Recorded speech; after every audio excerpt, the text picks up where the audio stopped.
আসসালামু আলাইকুম ভিউয়ার্স, আশা করি সবাই ভালো আছেন, সুস্থ আছেন। আজ দেখাবো কলা গাছ। আমার ছাদ বাগানে বেশ কিছু কলা গাছ আছে, সেটা নিয়ে কথা বলবো। দেখুন, এই ড্রামে দুইটা কলা গাছ আছে।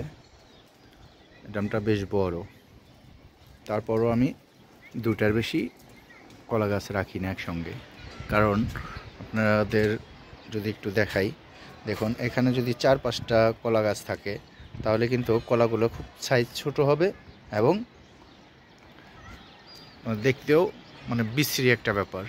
তাই যখনই এখান থেকে নতুন কলা গাছ বের হয়, আমি সাথে সাথে ওটাকে ট্রান্সফার করে অন্য একটা জায়গায় দিয়ে দিই। যেমন আমি দেখাই আপনাদের, দেখুন এখানে ছোট্ট একটি কলা গাছ, এটা আগে ওখানেই ছিল, তখন আমি একটা ছোট্ট বালতিতে দিয়ে দিয়েছি।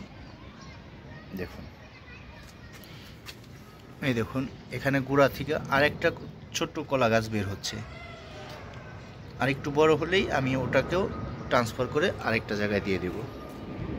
দেখুন, আলাদা করে দিয়েছি, তার জন্য কলা গাছটা কত হেলদি হয়েছে। আর 2 থেকে 3 সর্বোচ্চ আর 1 ফিট হলেই দেখা যাবে কলা চলে আসবে। আর কলার মিষ্টতাও অনেক অনেক বেশি।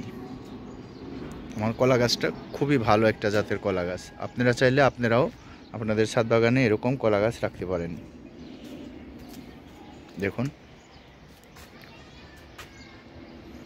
গাছটা বেশ হেলদি হয়ে উঠেছে।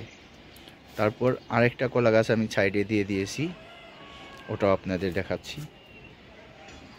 দেখুন আমার এই ছোট্ট কলা গাছটি, এটাও আমি ছোট্ট একটা বালতিতে দিয়ে দিয়েছি। এটাও ওখানেই বের হচ্ছিল। এখন দেখেন কত সুন্দর হচ্ছে। আপনারাও চাইলে আপনাদের ছাদ বাগানে কলা গাছ রোপণ করতে পারেন, তবে জাতটা একটু দেখে নির্বাচন করবেন, কারণ সব জাতের কলা গাছ তো ছাদে হবে না, কারণ কলা গাছ এমনিতেই অনেক লম্বা হয়, জানেন আপনারা। আর আমার যে জাতটা, এই জাতটা খুব বেশি বড় হয় না, 3 থেকে 4 ফিট হইলেই কলা চলে আসে। তাই আপনারা এরকম জাত দেখে নির্বাচন করবেন। দেখুন, এটা সাগর কলা গাছ, কত সুন্দর হয়েছে। সেই সাথে দেখাবো আমার একটি কাঁঠাল গাছ। দেখুন কাঁঠাল গাছটা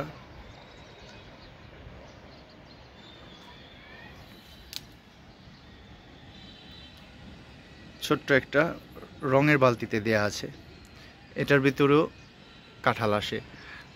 আমি গতবার একটা কাঁঠাল খেয়েছি, খেতে অনেক সুস্বাদু, অনেক মজাদার একটা কাঁঠাল, অথচ গাছটা দেখুন কত ছোট। আপনারা চাইলে কাঁঠাল গাছও ছাদে রাখতে পারেন।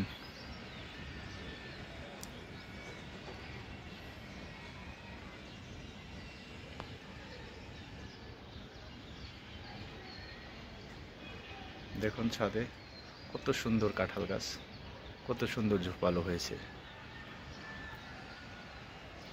এবার আশা করি বেশ কিছু কাঁঠাল পাবো আমি।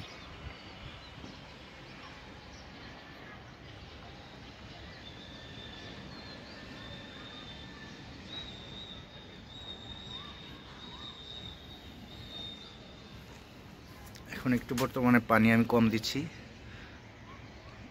কারণ বর্তমানে ডটম্যান চলতেছে। কিছুদিনের ভিতরেই আবার পানি দেওয়া শুরু করতে হবে কিছু কিছু। তারপরও একেবারেই বন্ধ করবেন না পানি দেওয়া, যখনই শুকিয়ে যাবে গোড়াটা তখন একটু পানি দিয়ে দিবেন। দেখুন আমার গোড়াটা বেশ শুকায় আছে, এরকম শুকায় গেলে আপনারা একটু একটু পানি দিয়ে দিবেন।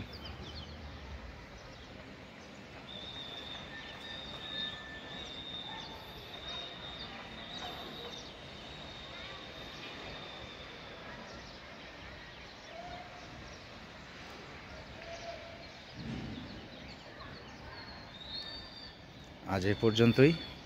সবাই ভালো থাকবেন, আমার চ্যানেলটা সাবস্ক্রাইব করবেন। আসসালামু আলাইকুম।